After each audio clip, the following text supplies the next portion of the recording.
Nous célébrons dans la joie la dédicace de notre Église, l'acte solennel par lequel un édifice est voué définitivement au culte. Saint Pierre nous dit, « Vous aussi, comme pierre vivante, entrez dans la construction de la demeure spirituelle pour devenir le sacerdoce saint et présenter des sacrifices spirituels agréables à Dieu par Jésus-Christ. » La maison de Dieu, c'est nous-mêmes. Si la maison de Dieu, c'est nous-mêmes, nous sommes construits en ce monde pour être consacrés à la fin du monde. Ce que nous voyons réaliser ici physiquement avec les murs doit se réaliser spirituellement avec les âmes. Ce que nous regardons ici accompli avec des pierres et du bois doit s'accomplir dans vos corps avec la grâce de Dieu. Rendons grâce au Seigneur notre Dieu. Cet édifice nous vient de lui. Célébrons sa bonté de tout l'élan de notre cœur.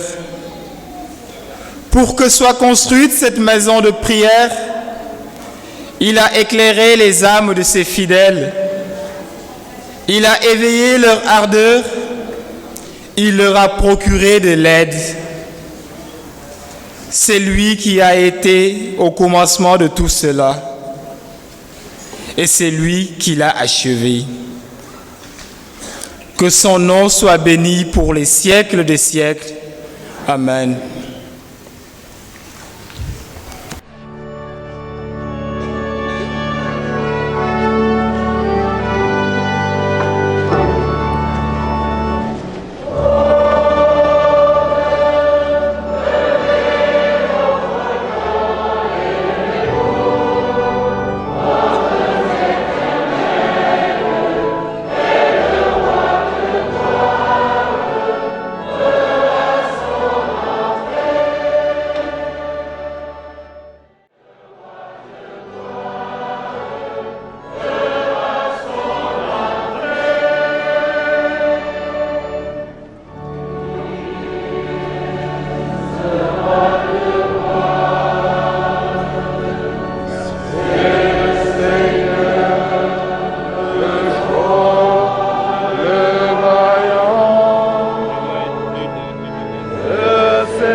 Excellence, Monseigneur Benjamin Ndiaye, archevêque de Dakar. Éminence, Cardinal Théodore Adrien Sarr, archevêque émérite de Dakar. Excellence, Monseigneur André Gueye, évêque de Thiès. Madame la ministre Sophie Gladiman. Monsieur André Sonko, directeur du cours Sainte-Marie de Anne. Monsieur Aloys Wali Diouf, directeur du cabinet de Monsieur le ministre de la Santé. Monsieur Aloys Ndamdou Diouf, directeur des manufactures de Thiès. Mesdames, Messieurs les présidents directeurs de sociétés et d'entreprises, Messieurs, Madame, les représentants des différentes communautés religieuses coutumières, chers fidèles laïcs, cette journée marque la fin d'un très long processus, commencé en 2014, celui de la restauration et de l'agrandissement de cette église, sous la direction de M. Benoît Diatta, entrepreneur,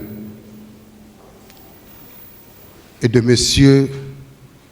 Dominique Ndour, que je ne peux pas ne pas nommer, l'infatigable.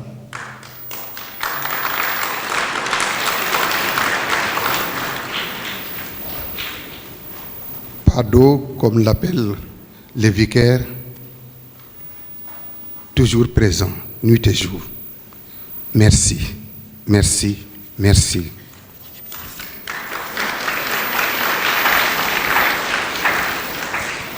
Notre Église est le fruit d'une longue histoire de foi, de générosité, de sacrifice, le fruit d'un travail laborieux de bon nombre de fidèles chrétiens et non chrétiens. Pour la petite histoire, lors de la pose de la première pierre, le parrain était un musulman. J'allais dire Monu Djig, Monu Sokali. Au nom de notre Église Famille de Dieu, dans l'archidiocèse de Dakar, je voudrais saluer avec gratitude tous les baptisés, amis de la paroisse Notre-Dame des Anges, qui ont contribué à l'édification de cette église, véritable sanctuaire en forme de croix avec ses 12 portes qui représentent les 12 apôtres. Un véritable chef-d'œuvre. À vous, Éminence, qui avez posé cette première pierre et qui avez porté ce projet dans vos prières, ici même, pendant que vous étiez avec nous. À vous, Excellence, Monseigneur Benjamin Ndiaye, merci pour votre prière. Merci pour avoir été très proche de nous dans la prière et la communion pour la réalisation de ce projet. Chacune de vos visites a été un coup d'arrosoir d'eau et une pelle de fumier. Un dimanche, ici, je disais, j'ai trouvé le financement complet de l'Église. Et les applaudissements ont tonné dans cette Église. Après cette joie, j'ai dit aux fidèles de Ouakam, le financement est dans vos poches. Et ils se sont réveillés. Merci, Monseigneur André Gueye, de m'avoir inspiré cette formule qui a galvanisé les fidèles de Ouakam. Merci pour vos prières et vos bénédictions. À toute la communauté chrétienne de Ouakam, notre sincère gratitude. Vous êtes les meilleurs. À vous tous, laïcs, maçons, collaborateurs. Je vais nommer le secrétaire du conseil pastoral paroissial, M. Auguste Bruno Derneville, M. Pierre Ndiaye, M. le doyen des inspecteurs de travaux, comme je l'appelais. Mais je voudrais surtout remercier les vicaires de cette paroisse, l'abbé Jules, Pascal Colli et l'abbé Vivien Nadiak. Nous avons fait beaucoup d'efforts, nous nous sommes beaucoup sacrifiés pour que ce jour puisse arriver. Merci à vous.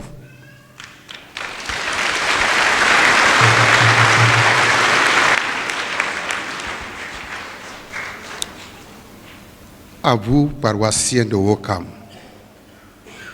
merci pour le soutien continuel que vous m'avez apporté lors de ces travaux. Rendons grâce au Seigneur pour ce don précieux de l'Église Notre-Dame des Anges de Ouakam, signe visible du Dieu invisible et le lieu par excellence de notre sanctification et de notre rédemption. Daigne le Seigneur par Marie, Notre-Dame des Anges, agréer notre prière et nous combler de son amour. Amen.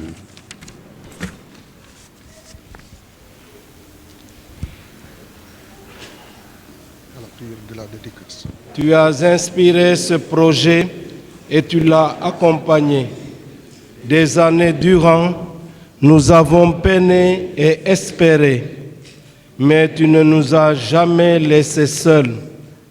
Tu as béni nos efforts et tu as fécondé nos sacrifices. Nous te sommes reconnaissants. Christ, vérité, notre frère, tu es la pierre angulaire sur laquelle toute construction grandit pour devenir un temple saint. Couvre de ton sang précieux les pierres vivantes que nous sommes. Que cette nouvelle Église devienne la vigne dont les sarments s'étendent sur le monde. Saint-Esprit, notre défenseur, sanctifie cette maison de prière. Habite-la par ta puissance. Qu'elle demeure la montagne sacrée où Dieu est adoré en esprit et en vérité. Toi, la communion du Père et du Fils, recrée nos liens de fraternité. Trinité sainte, mystère de l'amour de Dieu, fais de cette nouvelle Église un signe vivant de ta présence. Nous viendrons t'y célébrer, nous instruire de ta parole et nous nourrir de tes sacrements. Ainsi, notre vie pourra devenir un évangile ouvert d'où jaillit la clarté de ta gloire.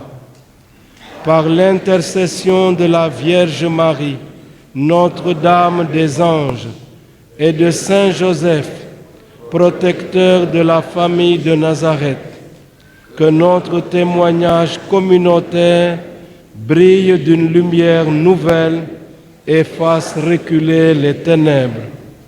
Que notre pauvreté rencontre la richesse de leur exemple et que sans cesse monte de ces lieux pour la gloire de Dieu nos louanges et nos actions de grâce. Ainsi, dans la joyeuse espérance que nous donne la foi, nous pourrons aspirer à parvenir un jour plein de joie à la Jérusalem d'en haut. Amen.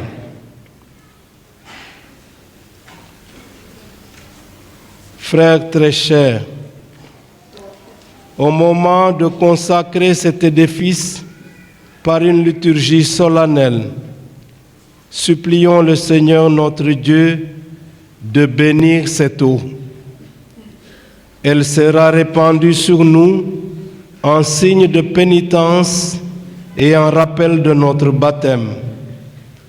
Que le Seigneur lui-même nous assiste de sa grâce, docile à l'Esprit que nous avons reçu, puissions-nous demeurer fidèles dans son Église. Dieu qui fait accéder toute créature à la lumière de la vie. Ton amour pour les hommes est si grand que tu veilles sur eux comme un père, les purifie de leurs fautes avec tendresse et patience et les ramène constamment vers leur chef, le Christ. Tu as voulu dans ta grande miséricorde que les pécheurs qui seraient plongés dans les eaux du baptême et ensevelis dans la mort avec le Christ en surgissent totalement pardonnés et deviennent les membres de son corps, héritiers de son royaume. Par la grâce de ta bénédiction, sanctifie cette eau que tu as créée.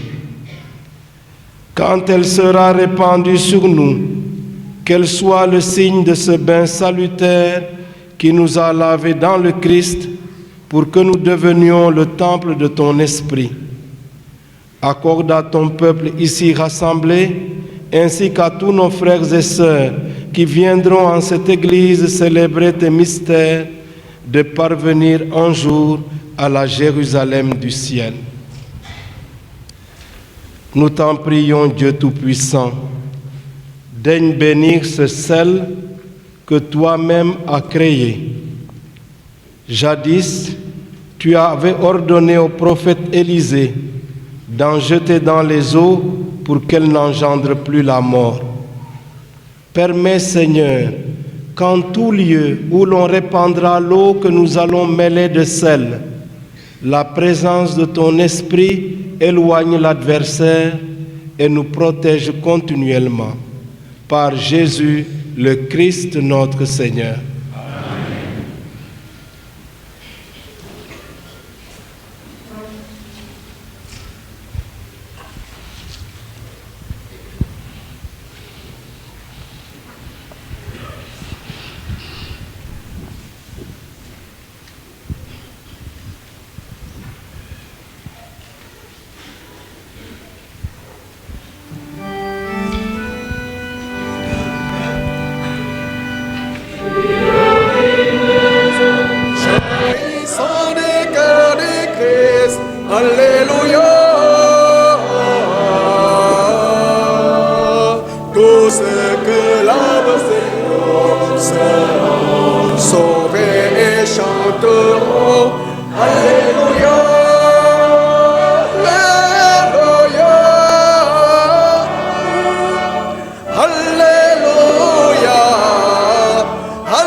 Que Dieu, le Père des miséricordes, par la grâce de l'Esprit Saint, purifie notre cœur, temple vivant dont il fait sa demeure.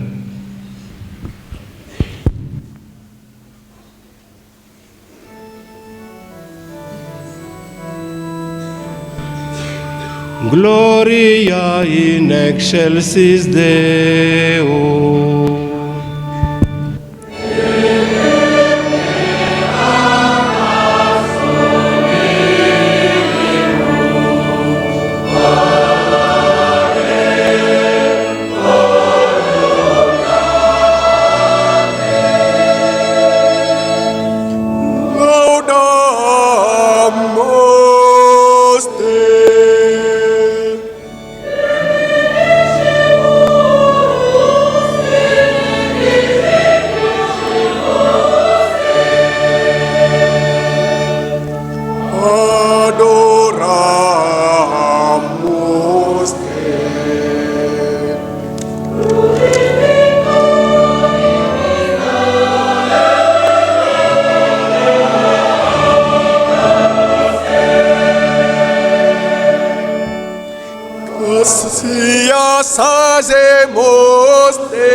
Santo Spiritu in gloria Dei Patris.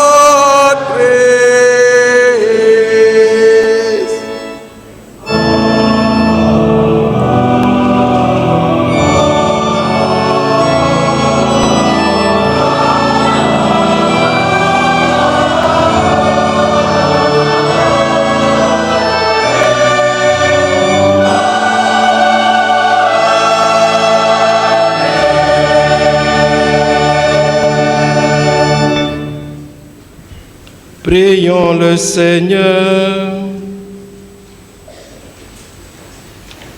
Dieu éternel et tout-puissant, répands ta grâce sur cette Église et viens en aide à tous ceux qui t'invoquent. Que la puissance de ta parole et des sacrements affermisse la foi au cœur de tous les fidèles. Par Jésus-Christ, ton Fils, notre Sauveur et notre Dieu, qui règne avec toi dans l'unité du Saint-Esprit, maintenant et pour les siècles des siècles.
Que résonne en ce lieu la parole de Dieu.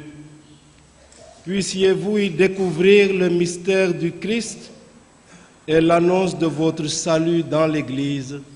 Amen.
Le Seigneur soit avec vous.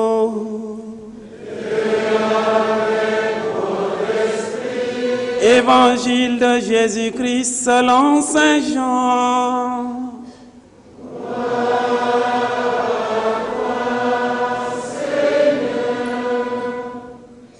Comme la Pâque des Juifs approchait, Jésus monta à Jérusalem. Il trouva installés dans le temple les marchands de bœufs, de brebis et de colombes et les changeurs. Il fit un fouet avec des cordes et les chassa tous du temple, ainsi que leurs brebis et leurs bœufs. Il jeta par terre la monnaie des changeurs, renversa leur comptoir et dit aux marchands de colombes: enlevez cela d'ici. Ne faites pas de la maison de mon Père une maison de trafic. Ses disciples se rappelèrent cette parole de l'Écriture: l'amour de ta maison fera mon tourment. Les Juifs l'interpellèrent: quel signe peux-tu nous donner pour justifier ce que tu fais là? Jésus leur répondit: détruisez ce temple, et en 3 jours je le relèverai. Les Juifs lui répliquèrent: il a fallu 46 ans pour bâtir ce temple, et toi, en 3 jours tu le relèverais? Mais le temple dont il parlait, c'était son corps. Ainsi, quand il ressuscita d'entre les morts, ses disciples se rappelèrent qu'il avait dit cela et crurent aux prophéties de l'Écriture et à la parole que Jésus avait dite.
J'aime la beauté de ta maison, Seigneur, et le lieu du séjour de ta gloire.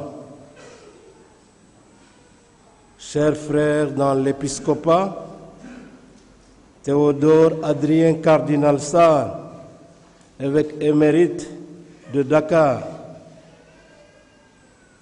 Excellence Monseigneur Gueye, évêque de Thiès,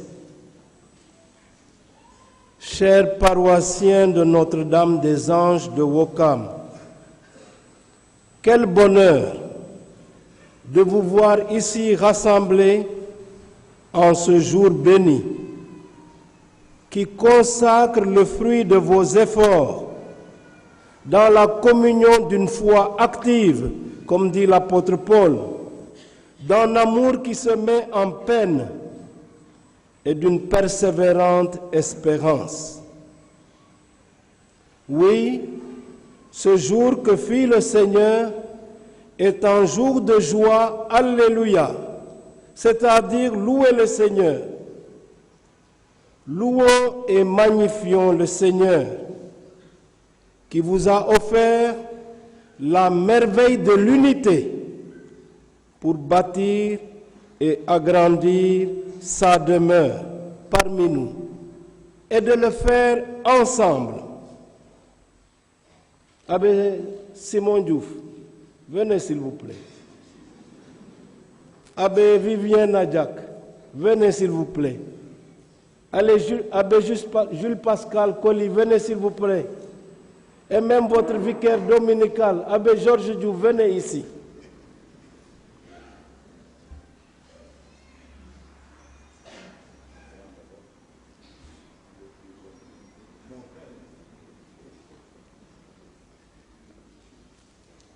avec vos pasteurs,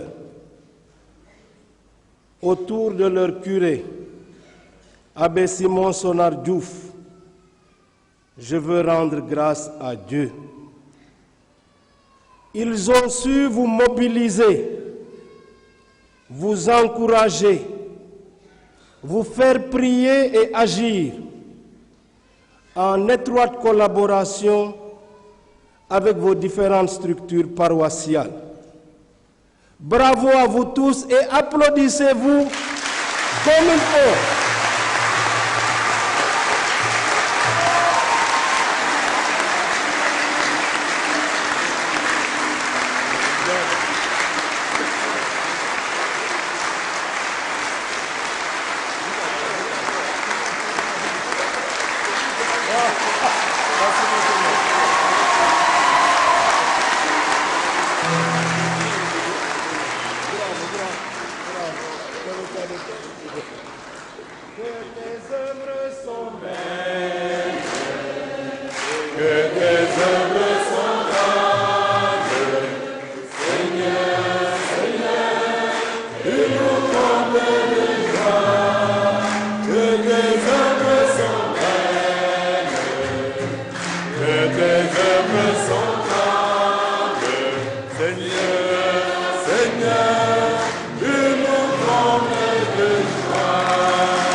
Est-ce que Benoît Diatta est là? Il n'est pas venu. Il est où? Il se cache. Viens ici, Benoît.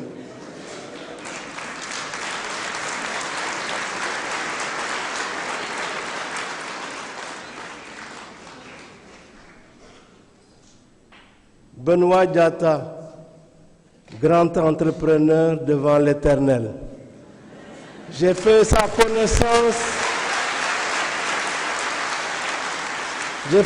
connaissance à Kaolack. Avec lui, nous avons construit des églises, des presbytères, même des monastères. Et ensuite, il est allé dans d'autres diocèses, à Tambacounda, à Kolda, il est sollicité partout, parce qu'il aime ce qu'il fait. Une petite anecdote. Au début, quand il faisait les plans, il ne connaissait pas encore bien notre vocabulaire. Et il écrivait hôtel avec H. Je lui ai dit non, hôtel où on fait le sacrifice, c'est avec AU. Bravo, Benoît.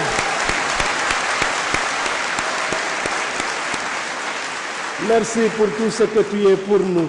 Dieu te bénisse et te garde en paix.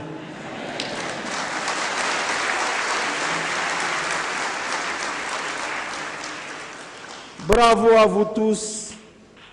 Merci pour votre générosité et votre engagement. Merci aussi aux partenaires qui vous ont apporté leur concours. Avec reconnaissance, je salue l'expertise et le savoir-faire des concepteurs et des réalisateurs du projet dans l'exécution de leurs différentes missions. Le résultat est là, magnifique sur tous les plans, exprimant le soin apporté à faire une œuvre qui soit belle. La réalisation de cet important projet vous a permis, chers paroissiens, de vivre un parcours instructif en Église. La dédicace de votre Église, nouvelle à bien des égards, marque l'aboutissement de ce parcours comme un point d'arrivée. Mais vous savez bien que cette étape marque aussi un nouveau départ à Église nouvelle, communauté nouvelle,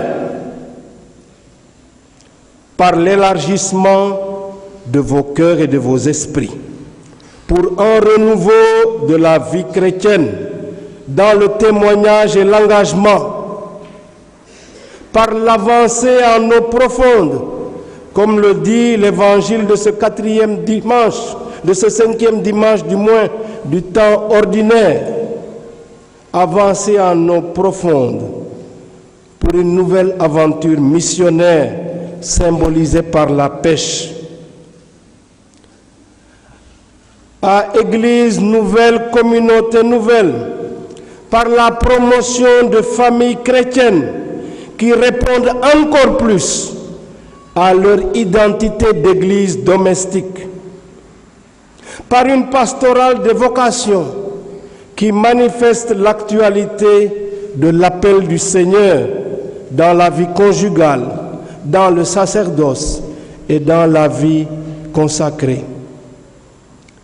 À Église nouvelle, communauté nouvelle, par un nouveau dynamisme de communautés ecclésiales de base, CEB, comme des mouvements et associations et groupements.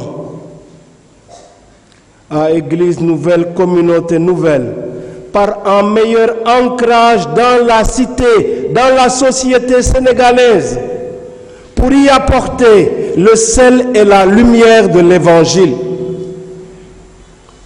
Que la parole de Dieu que nous avons écoutée ensemble nous stimule pour savoir oser répondre aux nouveaux appels que nous adresse le Seigneur à l'occasion de la dédicace de cette Église qui fait notre fierté et notre bonheur. La première lecture, tirée du livre de Néhémie, nous plonge précisément dans une ambiance de la dédicace de la maison du Seigneur à Jérusalem. Au courant du VIe siècle avant Jésus-Christ, l'empereur babylonien Nabuchodonosor avait détruit le temple de Jérusalem ainsi qu'une bonne partie de la ville sainte. Plusieurs membres de l'élite avaient alors été déportés à Babylone, loin de la terre de leurs ancêtres. Et l'événement était vécu comme une vraie catastrophe, comme si Dieu avait abandonné son peuple en le livrant aux mains d'un roi païen, méchant et violent. Le traumatisme allait prendre fin avec l'avènement d'une nouvelle puissance, l'Empire perse, dont le souverain roi Cyrus s'était montré bienveillant à l'égard des exilés, leur permettant même de revenir à Jérusalem pour rebâtir la ville. La première lecture nous retrace la cérémonie de la dédicace du nouveau temple reconstruit à la place du premier. Relevons d'abord l'unité du peuple dans sa démarche. Le texte dit « Tout le peuple se rassembla en un seul homme sur la place située devant la porte des eaux. » Rappelons-nous alors que Jésus-Christ qui nous rassemble et qui fait de nous notre unité nous a dit « Là où 2 ou 3 sont réunis en mon nom, je suis au milieu d'eux. » En second lieu, c'est Esdras, à la fois scribe et prêtre, qui apporte le livre de la parole de Dieu pour en faire la lecture. Cette liturgie de la parole se déroule en 2 temps. Esdras, après avoir ouvert le livre et béni le Seigneur, pendant que le peuple est debout, proclame à haute et intelligible voix une page de la parole de Dieu. Le peuple qui écoute marque son adhésion en disant « Amen, Amen », c'est-à-dire « Je suis d'accord que c'est cela la vérité ». Et c'est alors que les Lévites traduisent et donnent le sens de la parole de Dieu proclamée.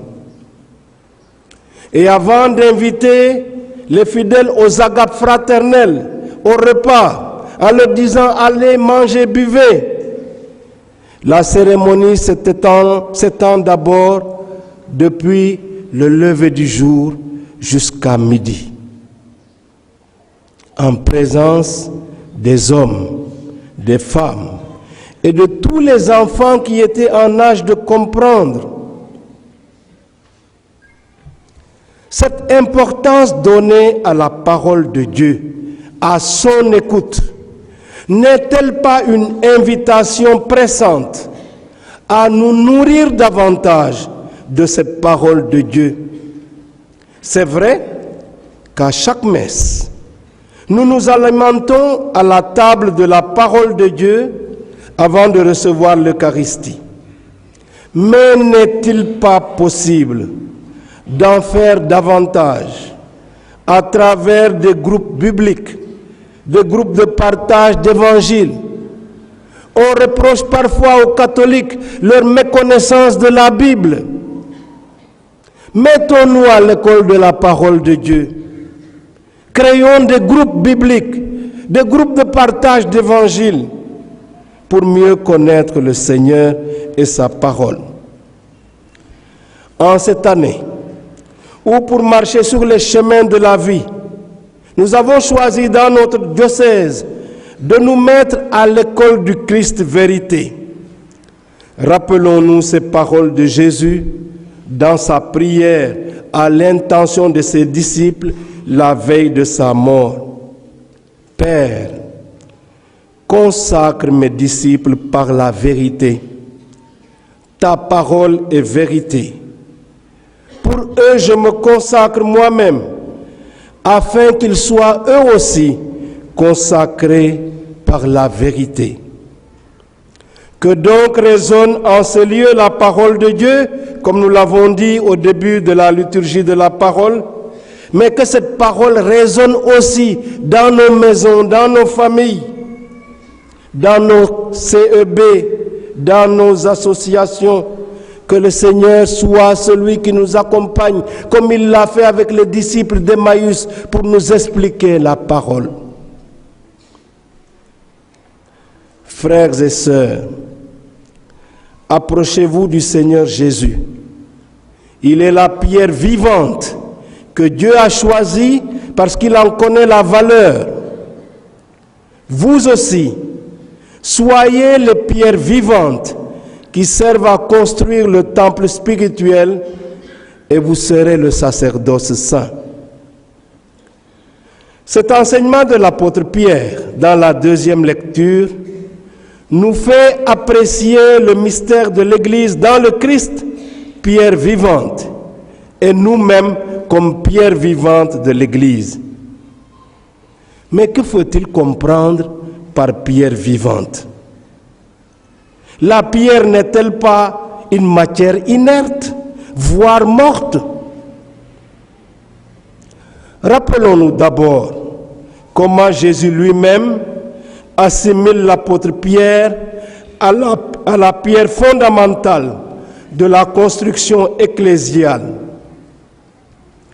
Tu es pierre, et sur cette pierre, je bâtirai mon église, et la puissance de la mort n'aura pas de force contre elle. Puis souvenons-nous encore comment Jésus lui-même s'applique ces paroles du psaume 118 au verset 22 à 23. La pierre rejetée par les bâtisseurs est devenue la pierre de l'angle. Quelle merveille à nos yeux! Lorsque l'apôtre Pierre parle du Christ comme la pierre vivante, il entend en souligner plusieurs aspects. Non seulement sa stabilité, sa solidité et sa fidélité, mais aussi sa mission de cohésion pour l'ensemble ecclésial que nous formons. Quant à l'adjectif vivante qui qualifie Pierre, il marque et affirme la résurrection du Christ. Vous avez entendu la finale de l'Évangile. Détruisez ce temple et moi je le rebâtirai. Mais il parlait de son corps. C'est ce que les disciples ont compris après sa résurrection. Jésus n'est-il pas d'ailleurs ce rocher spirituel où buvaient autrefois les Hébreux durant leur marche au désert? Cette image de la pierre vivante, dit en auteur, allie deux extrêmes, deux contradictoires, la dureté du roc et la pulsion de la vie. La vérité toujours fidèle à elle-même et l'amour de Dieu. Nous-mêmes, membres de l'Église, c'est dans le Christ ressuscité, pierre vivante par excellence parce que ressuscité d'entre les morts, que nous sommes devenus, par la grâce du baptême, des pierres vivantes de l'édifice ecclésial. Vous avez été intégrés, dit Paul dans la lettre aux Éphésiens, dans la construction qui a pour fondation les apôtres et les prophètes. Et Jésus-Christ lui-même est comme la pierre maîtresse sans laquelle rien ne tient. C'est en lui que vous aussi, vous êtes ensemble, intégrés à la construction pour devenir une demeure de Dieu par l'Esprit. Des adversaires de Jésus ont cherché à l'éliminer, lui la pierre maîtresse. Mais Dieu l'a ressuscité d'entre les morts. Il en a fait une pierre vivante qui donne cohésion et unité à l'édifice dont nous sommes les pierres vivantes. Vous êtes écrit Saint-Pierre, la race choisie, le sacerdoce royal, la nation sainte, le peuple qui appartient à Dieu. Et vous êtes chargés d'annoncer les merveilles de celui qui vous a appelés des ténèbres à la lumière. Une manière de nous rappeler que par la grâce du baptême, nous sommes un peuple de prêtres pour sanctifier le monde. Nous sommes un peuple de rois pour servir les autres. Nous sommes un peuple de prophètes pour annoncer l'Évangile et appeler tous les hommes à la sainteté. Chers amis, soyez réellement des pierres vivantes, en étant des chrétiens solides dans leur identité, des chrétiens stables, des chrétiens fidèles, des chrétiens qui témoignent de la vie du Christ, vainqueur du péché et de la mort. Renoncez pour de bon à être des poids morts dans la communauté. Comme nous y invite le pape François, laisse la grâce de ton baptême porter du fruit dans un cheminement de sainteté. Permets que tout soit ouvert à Dieu et pour cela, choisis-le. Choisis Dieu sans relâche. Ne te décourage pas parce que tu as la force de l'Esprit Saint dans ta vie. Pour terminer, je voudrais me référer à la page d'Évangile sous la plume de Saint Jean. Nous y voyons Jésus mener une opération qu'on pourrait vraiment appeler du septennat dans le temple de Jérusalem. Il le fait de manière énergique et vigoureuse. Auparavant, avant de s'en retourner à Capharnaüm, Jésus avait changé l'eau en vin au cours d'un mariage à Cana de Galilée. Là-bas, à Cana, Jésus paraissait plutôt gentil, compréhensif et accommodant. Au temple de Jérusalem, il est sévère, voire expéditif et brutal. Il se fabrique un fouet et il bastonne les changeurs et les marchands. Sans doute, veut-il nous inculquer ainsi le sens des choses de Dieu, le sens du sacré. J'y entends un appel ardent à ne pas banaliser ce lieu qui sera consacré, c'est-à-dire dédié au Seigneur. Relevons d'ailleurs que d'après Saint Jean, à la différence de Saint Marc, de Saint Matthieu et Luc, l'événement de la purification du temple a lieu au début du ministère de Jésus. Saint Jean veut ainsi marquer la rupture que Jésus veut imposer au judaïsme par rapport aux pratiques anciennes. C'est comme s'il nous disait dans le prolongement de Cana, c'est du vin nouveau que je vous apporte. Accueillir ce vin nouveau à travers ce geste prophétique de Jésus qui chasse les vendeurs du temple. Ne faites pas de la maison de mon Père une maison de trafic. En définitive, Jésus lui-même s'identifie au temple d'après l'évangéliste Saint Jean. Il parlait du temple de son corps.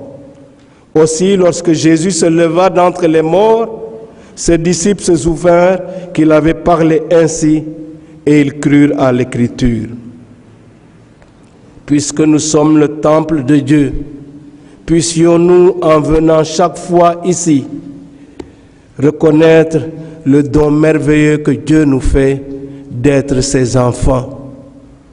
Et que Notre-Dame des Anges, qui règne au ciel, mais qui n'oublie pas ses enfants de la terre, vous accompagne dans vos prières et soit votre consolatrice. Amen.